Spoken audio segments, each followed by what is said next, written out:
Morning everyone, welcome back to my YouTube channel. तो पिछली class में हमने इंडियन लॉजिक को स्टार्ट किया था और इंडियन लॉजिक में हमने 6 प्रमाणों की चर्चा की थी, लेकिन 6 में से हमने एक को ही डीप स्टडी किया था, अनुमान को। आज हम पहले रिवीजन करेंगे और फिर जितने भी प्रमाण हमारे रह गए, टोटल 6 प्रमाण थे, 6 में से हम एक को कर चुके हैं, तो 5 प्रमाणों को आज हम कंप्लीट करने की कोशिश करेंगे। और आज भी क्लास में क्वेश्चन नहीं होंगे, तो क्वेश्चन को हम लास्ट में लेकर आएंगे, लास्ट वाली क्लास में। तो हमने क्या क्या देखा था। इंडियन लॉजिक को न्याय कहा जाता है और इसे ही ज्ञान मीमांसा या ज्ञान का सिद्धांत या थ्योरी ऑफ नॉलेज और एपिस्टोमोलॉजी कहा जाता है। और ज्ञान मुक्ति का साधन है और अंतिम लक्ष्य होता है मोक्ष, यानी कि मोक्ष की प्राप्ति अंतिम लक्ष्य होता है। इंडियन लॉजिक में ज्ञान प्राप्ति के क्षेत्र के हमने देखे थे 4 वैलिड और 2 इनवैलिड। 4 वैलिड में से एक वैलिड को हम देख चुके हैं, अनुमान को, और आज बचे हुए 3 वैलिड और 2 इनवैलिड को देखेंगे। अर्थापत्ति, अनुपलब्धि, ये तो है इनवैलिड। और इसमें क्या क्या है, तो PAUS से हम याद किया था हमने, प्रत्यक्ष, अनुमान, उपमान, और S से हो गया शब्द। तो ये होते हैं 4 प्रमाण जो वैलिड प्रमाण होते हैं। वेद भारतीय साहित्य के प्रारंभिक स्रोत हैं और वेदों को मानने वाले कहलाते हैं आस्तिक या ऑर्थोडॉक्स, और वेदों को न मानने वाले ये नास्तिक या हेटेरोडॉक्स कहलाते हैं। इन पर भी लास्ट में 2 क्लास बनेगी। एक तो जो वेदों को मानते हैं आस्तिक है, तो आस्तिक स्कूल कौन कौन से होते हैं और एक होता है नास्तिक। नास्तिक जो वेदों को नहीं मानते, जैसे बौद्ध, जैन, आजीवक, चारवाक, इन सभी स्कूल्स के बारे में हम लास्ट वाली क्लास में देखेंगे। प्रमाण प्रमाण क्या होते हैं। प्रमाण के थ्रू हम समझते हैं कि वैध ज्ञान विश्वसनीय है या नहीं। तो प्रमाणज सिस्टमेटिक होता है, एक होता है प्रमा और एक होता है अप्रमा। प्रमा होता है वैलिड नॉलेज और अप्रमा होता है इनवैलिड नॉलेज। प्रमा विश्वसनीय, बिलीवेबल होता है और वस्तुनिष्ठ रूप से वैध होता है, और इसका लक्ष्य वास्तविकता को समझाने में ये महत्वपूर्ण होता है। अप्रमा ये फॉल्स नॉलेज होती है और वस्तु की वास्तविकता के साथ संरेखित नहीं होती। अपोजिट ऑफ प्रमा ये होती है, इसमें संदेह, त्रुटि या गलतियाँ मिल सकती हैं। तो फिर हमने देखा 4 इम्पोर्टेंट मीन्स, PAUAAS, पगवास। पगवास से हम इन 6 प्रमाणों को देखेंगे, 4 वैलिड और 2 इनवैलिड। तो ये 4 वैलिड हैं, PAUS प्रत्यक्ष, अनुमान, उपमान और शब्द, और 2 हैं इनवैलिड, अर्थपति और अनुपलब्धि। अनुमान को हमने देखा था कि अनुमान होता क्या है, कि ये एक इनडायरेक्ट नॉलेज है। किसी चीज़ को देखने, उसका अवलोकन करने के बाद जो हमको ज्ञान प्राप्त होता है उसे हम अनुमान कहते हैं। जैसे हमने कल्पना की थी, हम चल रहे हैं और हमको गीली ज़मीन और बंद हुए छाते दिखाई दे, तो हम अनुमान लगा सकते हैं कि कुछ समय पहले यहाँ पर बारिश हुई होगी, चाहे हमने बारिश देखी हो या नहीं। फिर मनोवैज्ञानिक आधार पर हमने या साइकोलॉजी के अनुसार अनुमान के 2 टाइप देखे। एक होता है स्वार्थ अनुमान, एक होता है प्रार्थ अनुमान। स्वार्थ का मतलब होता है खुद को समझाने के लिए जो अनुमान होते हैं उनको कहते हैं स्वार्थ अनुमान। इसमें कोई भी विधि की जरूरत नहीं होती, कोई भी सिस्टमेटिक नहीं होती, no need to explanation, no need to method. और प्रार्थ अनुमान, प्रार्थ का मतलब होता है दूसरे या पराये, यानी कि अन्य लोगों को समझाना अपने अनुमान के बारे में, और इस अनुमान को समझाने में व्यवस्थित और स्पष्ट रूप से समझाना पड़ेगा, और इसके लिए होती है विधि। तो 5 अवयव या स्टेप होते हैं इसके, और ये ऑर्डर वाइज हैं। जैसे पहले होती है प्रतिज्ञा, फिर होता है हेतु, उदाहरण, उपन्याय और निगमन। निगमन का मतलब होता है जब हम अपना रिजल्ट दे देते हैं। प्रतिज्ञा होती है जिसको हम प्रूव करते हैं, जैसे द हिल हैज़ फायर। हेतु हेतु होती है मिडिल टर्म, जो हमने वेस्टर्न लॉजिक पढ़ा था उसमें देखा था मिडिल टर्म। तो मिडिल टर्म वहाँ पर होती थी जो दोनों में सेम होती थी, और यहाँ पर है हेतु। जैसे the hill has fire because it has smoke, और जो कोई चीज़ है, कोई कंक्लूजन है, उसके पीछे का ये कारण बताता है। उदाहरण, ये सार्वभौमिकता या यूनिवर्सल कॉम्पिटेंस, यानी कि एवरी सिचुएशन में ट्रू होता है, जहाँ पर आग होगी वहीं पर धुआं होगा। हेतु और साध्य के संबंध को कहते हैं व्याप्ति। उपनय हमने देखा रीअफर्मेशन, जो हमने नॉलेज दी है उसको हम लास्ट में दोबारा से रीअफर्म करेंगे, पुनः पुष्टि इसकी करेंगे। नेक्स्ट है उपनय। उपनय में तीनों ही आ जाते हैं एलिमेंट, पक्ष, हेतु और साध्य। पक्ष, हेतु और साध्य ये तीनों ही इसमें आ जाते हैं। निगमन, निगमन में डिडक्शन होता है, कंक्लूजन को प्रूव किया जाता है, और देयरफॉर हिल हैज़ फायर, तो ऐसे इसको किया जाता है। ट्रेडिशनल न्याय के अनुसार हमने देखा अनुमान, अनुमान के 3 टाइप। एक होता था पूर्ववत अनुमान, घटना घटने से पहले का जो अनुमान होता है, यानी कि अनुमान जैसे काले बादलों को देखकर बारिश का अनुमान लगाना, घटना घटने वाली है उससे पहले ही उसका अनुमान लगाना, तो इसे कहते हैं पूर्ववत अनुमान। एक होता है शेषावत अनुमान, शेषावत जैसे हम भागफल करते हैं तो शेष जब बच जाता है, यानी कि भाग करने के बाद जो शेष बच जाता है, तो शेष का मतलब है बाद वाला, यानी कि जब घटना घट चुकी है और बाद में हम अगर उसके प्रभावों को देखें तो उससे उस घटना का अनुमान लगाना। जैसे हम अंदर हैं, सोए हुए हैं और रात बारिश हुई होगी, हमें नहीं पता हुई या नहीं, लेकिन जब हम बाहर निकले तो गीली ज़मीन दिखाई दी हमको, तो ऐसा लगा, तो हमने अनुमान लगाया कि रात बारिश हुई होगी, ऐसे ही इतनी ज़मीन गीली नहीं होती। तो ये होता है शेषावत, यानी कि घटना घटने के बाद प्रभावों को देखकर अनुमान लगाना, ये होता है शेषावत। एक होता है समांतर दृष्टा, इसमें ना तो कॉज दिखाई देगा और ना ही इफेक्ट, बल्कि एक साथ दोनों ही शो होंगे। तो ये पार्टिकुलर से यूनिवर्सल प्रिंसिपल की बात करेगा। जैसे सूर्य गति करता है अन्य गतिशील वस्तुओं की तरह, इसकी दिशा भी बदलती रहती है। जो स्पेसिफिक घटना है उसको यूनिवर्सल से जोड़ने की बात यहाँ पर होती है। फिर हमने देखा अकॉर्डिंग टू मॉडर्न न्याय के अनुसार अनुमान, तो इसमें होता है कि केवल अन्वय, केवल अन्वय का मतलब होता है ओनली पॉजिटिव, ये हमेशा ही सकारात्मक होता है। जैसे जहाँ पर आग होगी वहाँ पर धुआं होगा। एक होता है केवल वैतरिकी, केवल वैतरिकी ये ओनली पॉजिटिव होता है, यूनिवर्सल कॉम्पिटेंस यहाँ पर एब्सेंट होता है। यहाँ पर अगर आग नहीं होगी तो स्मोक भी नहीं होगा, यानी कि नेगेटिव की बात करेगा केवल वैतरिकी। अन्वय वैतरिकी, अन्वय, अन्वय का मतलब हमने देखा था पॉजिटिव, वैतरिकी का देखा था नेगेटिव, यानी कि पॉजिटिव और नेगेटिव दोनों ही होगा। अगर आग है तो धुआं है, अगर आग नहीं तो धुआं नहीं। तो यहाँ तक हमने कर लिया था कंप्लीट, और आज का हमारा नेक्स्ट प्रमाण होगा प्रत्यक्ष प्रमाण। तो यहाँ से हमारी क्लास शुरू हो रही है आज की। तो चलिए शुरू करते हैं हमारी आज की क्लास। तो इससे पहले रिवीजन भी ज़रूरी था ताकि हमको रिवाइज हो जाए कि हमने पिछली क्लास में क्या पढ़ा था, और अगर हमसे कोई पॉइंट मिस हो जाए तो हम यहाँ पर उसको कवर कर सकते हैं। तो प्रत्यक्ष, प्रत्यक्ष क्या होता है? परसेप्शन होता है, मीन्स देखने का नज़रिया, हमारा देखने का तरीका या नज़रिया, उसी को हम कहते हैं परसेप्शन या उसी को प्रत्यक्ष कहते हैं। और प्रत्यक्ष प्रति प्लस अक्ष से मिलकर बना है। प्रति का मतलब होता है सामने और अक्ष का मतलब होता है आँख, जो हमारे आँखों के सामने हो, यानी कि जो हम आँखों से ज्ञान प्राप्त करते हैं ज्ञान इंद्रियों का यूज़ करके, तो इनको डायरेक्ट सेंसरी एक्सपीरियंस कहा जाता है। सेंसरी हमारी कितनी होती हैं? 5, आँख, कान, जीभ, त्वचा और नाक। इनके थ्रू बाहरी दुनिया को हम समझ सकते हैं, और इनके थ्रू हमारे सेंसरी ऑर्गन या इंद्रिय ज्ञान के, हमारे जो इंद्रियां हैं उनका यूज़ करके जो हम ज्ञान को प्राप्त करते हैं उसे कहते हैं प्रत्यक्ष ज्ञान। तो प्रत्यक्ष का मतलब होता है आँखों के सामने देखने का नज़रिया। और 2 टाइप्स होते हैं परसेप्शन के, एक होता है ऑर्डिनरी, एक होता है एक्स्ट्रा ऑर्डिनरी। एक होता है साधारण जिसे लौकिक कहते हैं, और एक होता है असाधारण जिसे अलौकिक कहते हैं। एक होती है डायरेक्ट इंटरएक्शन, डायरेक्ट जैसे हमारी आंखों के सामने हो रहा है और हम उसको देख रहे हैं। एक होता है इनडायरेक्ट, और पहली स्टेज ये पहला व्यू ये होता है एक्सटर्नल। एक्सटर्नल क्या होता है? जैसे 5 सेंसरी ऑर्गन के थ्रू जो ज्ञान मिल रहा है। और इंटरनल, इंटरनल क्या होता है? मन की बात, जैसे माइंड, मनस, लव, हेट, पेन, फील, इनको हम केवल फील कर सकते हैं, ज्ञान नहीं देख सकते। एक होता है लौकिक और एक होता है अलौकिक। इनडायरेक्ट इंटरेक्शन, इसको हम केवल फील कर सकते हैं, फेल्ट ओनली है ये।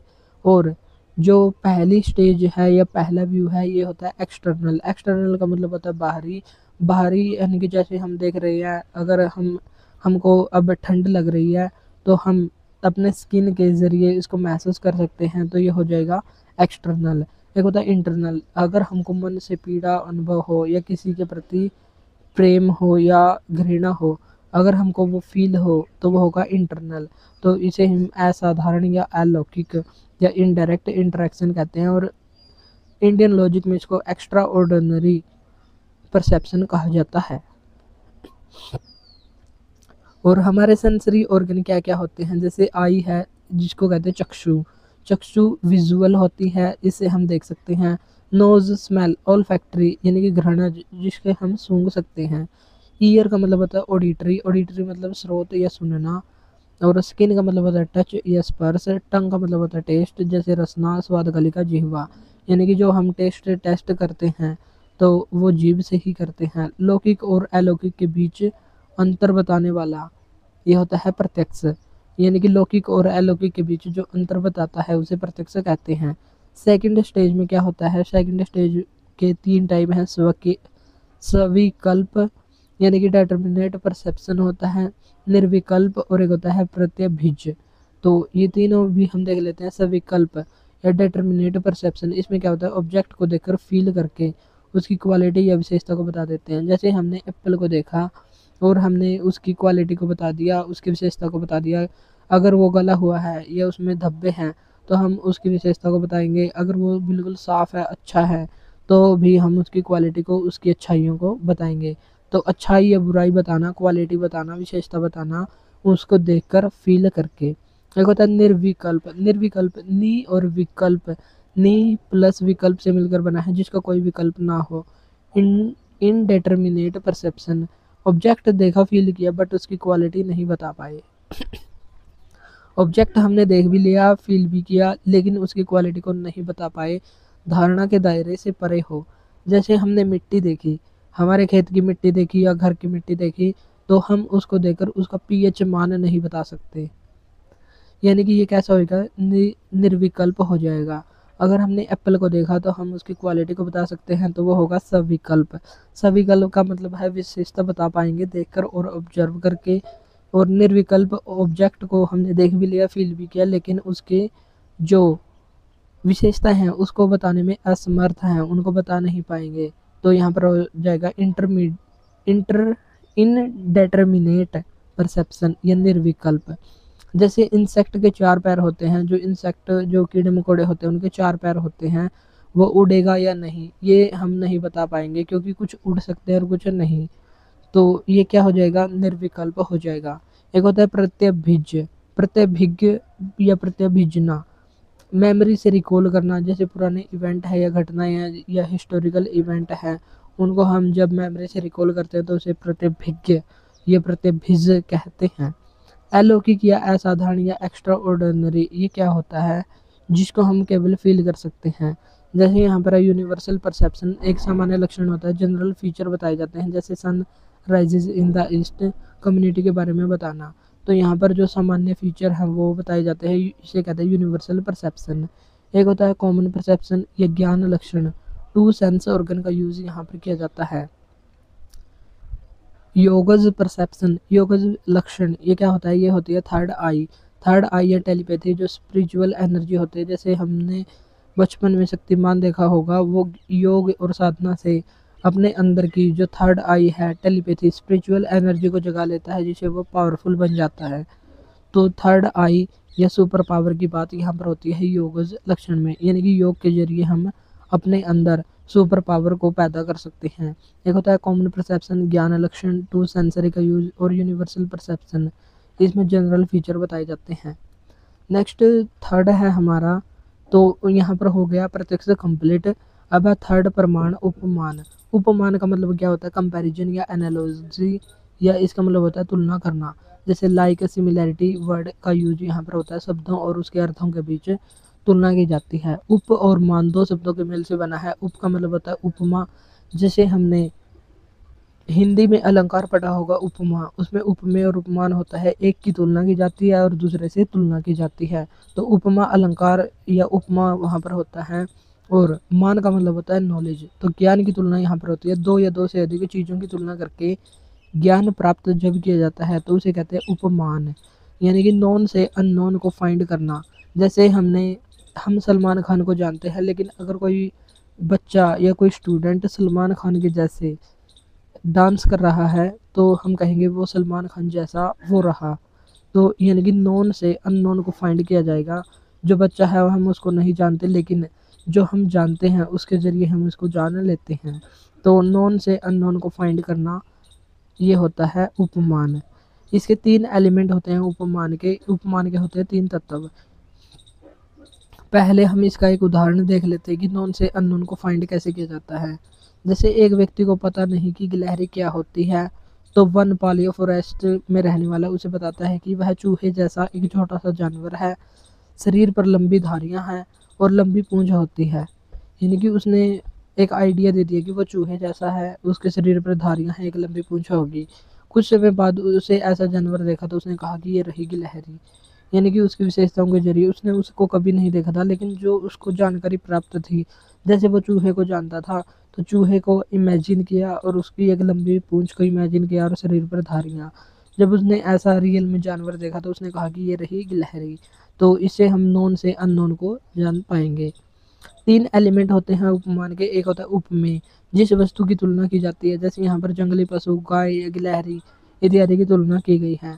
उपमा उपमा का मतलब होता है तुलना करना। उपमेय और उपमान के बीच जो संबंध बनाता है, यह साबित करता है, जिसके थ्रू हम तुलना करते हैं, तो इसे कहते हैं उपमा। और एक होते हैं उपमिति, इसमें साध्य है, प्रमा होता है, यथार्थ ज्ञान प्राप्त किया जाता है, रिजल्ट या प्रमाण की अनुभूति ये वैलिड होती है, और सिमिलरिटी और रिलेशंस या ज्ञान जो मिल रहा है उसे उपमिति कहते हैं। तो उपमिति क्या होती है? सिमिलरिटी और रिलेशनशिप या ज्ञान जो मिल रहा है उसे हम उपमिति कहेंगे। जो उनके बीच संबंध स्थापित होगा उसे ही हम उपमिति कहेंगे।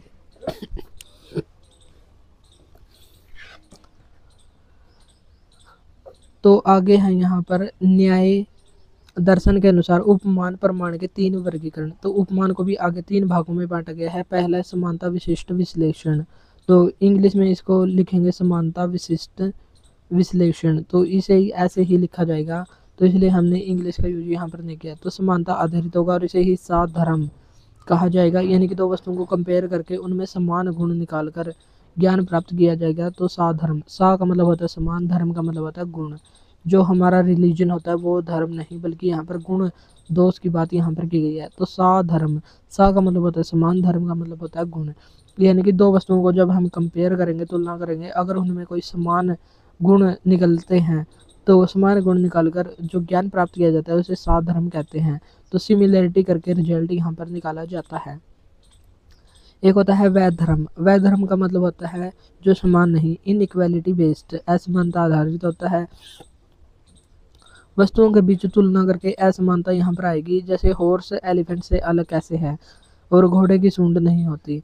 जो घोड़ा होता है वो हाथी से कैसे अलग है? क्योंकि घोड़े की सूंड नहीं होती, इससे वो अलग है। यानी कि उन दोनों के बीच असमानता करके जो ज्ञान की प्राप्ति होती है उसे वैध धर्म कहते हैं। एक होता है असाधारण या एक्स्ट्रा ऑर्डिनरी, यानी कि रिलीजन स्पेसिफिक या एट्रीब्यूट बेस्ड जो होता है, गुण आधारित होता है। विशेष वस्तु की बात यहाँ पर होगी, घटना सब पर लागू नहीं होगी। जैसे फीवर को कैंसर से कंपेयर करना, यानी कि ये अलग है, ये अलग है, विशेष घटना की बात यहाँ पर नहीं होगी। तुलना करने पर तो हम इनको शॉर्ट में देख लेते हैं। सैधर्म क्या होता है? सैधर्म या साधर्म ये होता है तुलना करने पर जो समानता से ज्ञान प्राप्त किया जाता है उसे सैधर्म। अगर तुलना करने पर असमानता से ज्ञान प्राप्त किया जाए तो वैधर्म।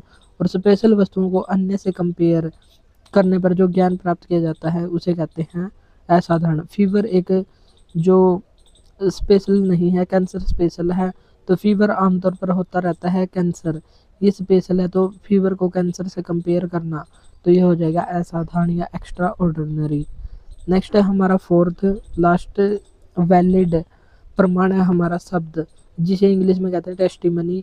आप्त वचन या आप्त वाक्य जिन्हें हम कभी भी गलत नहीं मान सकते, नेवर रॉन्ग होते हैं, इनको आगमन प्रमाण कहते हैं। मीन्स वर्ड्स ऑफ वेदास, वेदों के वचन होते हैं, वेदों के वचन कभी भी गलत नहीं होते, यानी कि वेदों से बढ़कर कुछ नहीं है। इसके अनुसार ऑथोरिटेटिव पर्सन या ट्रस्टवर्दी या एक्सपर्ट विशेषज्ञ से प्राप्त जो ज्ञान होता है वो भी होता है आप्त वाक्य।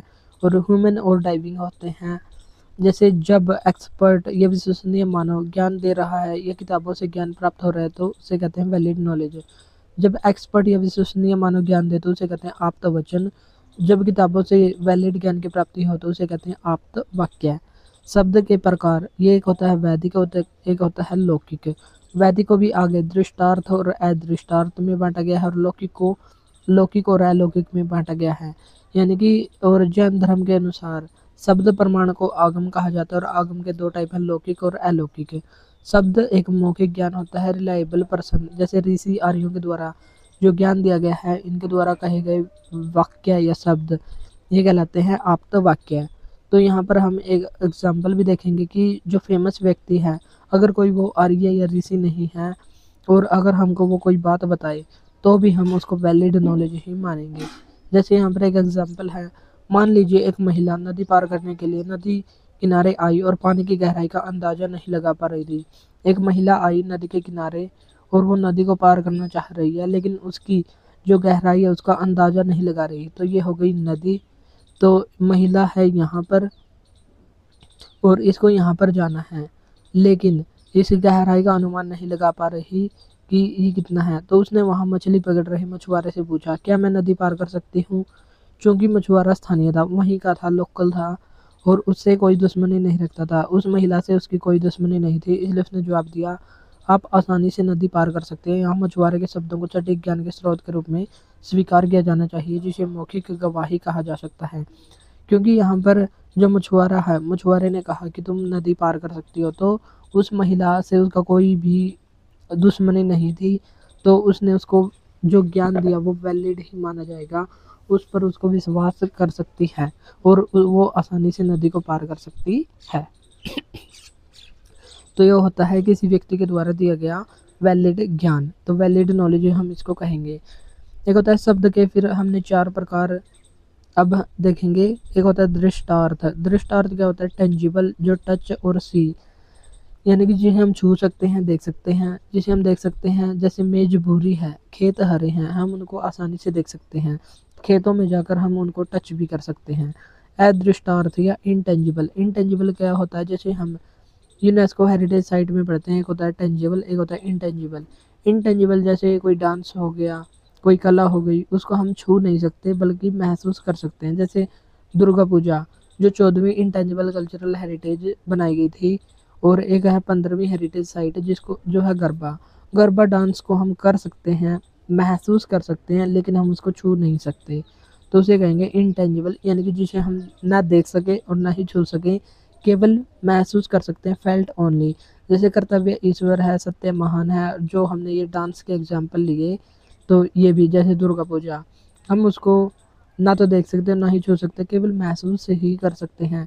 या जैसे दुर्गा पूजा पर जो जो फंक्शन होते हैं उनको तो देख सकते हैं, लेकिन दुर्गा पूजा को नहीं देख सकते, क्योंकि वो इंटेंजिबल है, वो एक रिलीजन बेस है, फेल्ट ओनली, उसको हम केवल महसूस ही कर सकते हैं। एक होता है फिर लौकिक। लौकिक का मतलब होता है सेकुलर या ऑर्डिनरी नॉलेज, जो ट्रस्टवर्दी पर्सन से हमको मिलते हैं। कभी कभी यह नॉलेज फॉलेबल या गलत भी हो सकती है, यानी कि स्पेशलिस्ट या एक्सपर्ट से जो हमको ज्ञान प्राप्त होता है उसे कहते हैं लौकिक। जैसे ऋषि आर्यों के द्वारा, जैसे मछुआरे का था, अगर मछुआरे को मान लीजिए उसको उससे गलत फहमी या दुश्मनी होती, तो वो गलत नॉलेज दे सकता था, तो वहाँ पर गलत भी हो सकती है। एक होती है अलौकिक, जो वेदों से ज्ञान हमको प्राप्त होता है, और ये एररलेस या त्रुटिहीन या इनफॉलेबल, इसमें कभी भी गलती नहीं होती, वेद कभी भी गलत नहीं होते, नेवर रॉन्ग होते हैं। अर्थपति। अर्थपति क्या होता है? प्रेजेंशन या पोस्टुलेशन या इम्प्लीकेशन, ये यानी कि इसका मतलब होता है पूर्व धारणा। जो दो घटनाएं आपके सामने घटित हो रही हैं और तीसरी घटना आप अज्यूम करेंगे, और वो काल्पनिक होगी, वास्तविक नहीं। यानी कि दो घटनाएं हमारे सामने घट रही हैं और तीसरे को हम अपने आप एज्यूम या कल्पना करेंगे, और ये एक काल्पनिक होगी, रियल नहीं होगी, तो वहाँ पर होगा अर्थपति। जैसे देवदत्त 20 दिन से भूख हड़ताल पर था, फिर भी फ्रेश, फिट, एक्टिव और फाइन दिख रहा है, और हमने सोचा, तो ये दो घटनाएं हो गई। 20 दिन से हड़ताल पर था, फिर भी वो फ्रेश, एक्टिव, फाइन दिख रहा है, तो हमने कल्पना की, लगता है रात में चुपके से खाना खाता होगा। तो ये अनुमान पर आधारित एक काल्पनिक घटना है, और ये सच भी हो सकती है, झूठ भी हो सकती है, तो ये होता है अर्थपति। अर्थपति भी आगे 2 प्रकार का होता है, एक होता है दृष्टार्थपति और एक होता है श्रुतार्थपति।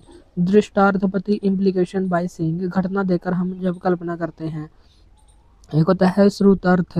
श्रुतार्थपति, श्रुत का मतलब होता है सुनना, अर्थपति, श्रुत अर्थपति, यानी कि अर्थपति का मतलब होता है दो घटना देखकर तीसरी का अनुमान लगाना, श्रुत सुनकर अनुमान लगाना, इम्प्लीकेशन बाय हियरिंग या सुनने पर कल्पना करना। एक घटना हम सामने देख रहे हैं उसकी कल्पना करना, दो घटना देखकर तीसरे की कल्पना करना, एक होता है दो घटनाओं को सुनकर तीसरे की कल्पना करना, उसे कहेंगे श्रुत अर्थपति। अनुपलब्धि, अनुपलब्धि का मतलब होता है नॉन एप्रीहेंशन। नॉन एप्रीहेंशन का मतलब होता है न होने का ज्ञान प्राप्त होना। नॉन एग्जिस्टेंस ऑफ ऑब्जेक्ट या इमीडिएट नॉलेज, ऑब्जेक्ट उपस्थित नहीं होता यानी कि अभाव में, जैसे अभाव में होता है अनुपलब्धि। अनुपलब्धि या इसे हम क्या कहेंगे, नॉन अप्रीहेंशन। जो जैसे हमने कहा कि तुम वहाँ से वो चीज़ लेकर आओ और एक व्यक्ति उसको लेने गया, जैसे स्कूल में स्टूडेंट से कहा कि तुम चाक लेकर आओ, वहाँ पर रखा हुआ है। अगर स्टूडेंट वो चाक लेने गया और वहाँ पर चाक नहीं मिला तो यहाँ पर होगी अनुपलब्धि, यानी कि वहाँ पर उपलब्ध नहीं है। जैसे यहाँ पर एग्जाम्पल है, आओ दरवाजे के पीछे छाता, जाओ दरवाजे के पीछे छाता रखा है। अगर वहाँ छाता न मिले मीन्स वहाँ पर क्या होगा, वहाँ पर छाता अब्सेंट होगा और यही होगी अनुपलब्धि। तो अनुपलब्धि में होगा जो हम चीज़ देख रहे हैं, यानी कि object immediate knowledge, non existence, जो हमारे चीज़ है वो उपलब्ध नहीं होगी, तो यह होगी अनुपलब्धि। अर्थपति, दो घटनाओं को देखकर तीसरे का अनुमान लगाएंगे। शब्द वो होते हैं जैसे वेदों से प्राप्त ज्ञान, वो कभी भी गलत नहीं होता। एक होता है आर्य और ऋषि से प्राप्त ज्ञान, वो गलत भी हो सकता है, यानी कि एक्सपर्ट के द्वारा ज्ञान गलत हो सकता है। तो ऐसे हमने आज 6 प्रमाण को देखा, जिसमें से 2 इनवैलिड हैं और 4 वैलिड। अगर आपको क्लास अच्छी लगी तो इसको लाइक और शेयर ज़रूर करें। आज के लिए इतना ही, मिलते हैं नेक्स्ट वीडियो में। और जब हमारा इंडियन लॉजिक कंप्लीट होने को होगा तब हम इसके पी को भी डिस्कस करेंगे। तब तक हम इन थ्योरी को ही करेंगे ताकि हम एक बार यहाँ पर रिवाइज कर सकें और एक बार क्वेश्चन में। तो इसलिए हम क्वेश्चन साथ लेकर नहीं आ रहे। तो आज के लिए इतना ही, मिलते हैं नेक्स्ट वीडियो में। Thank you.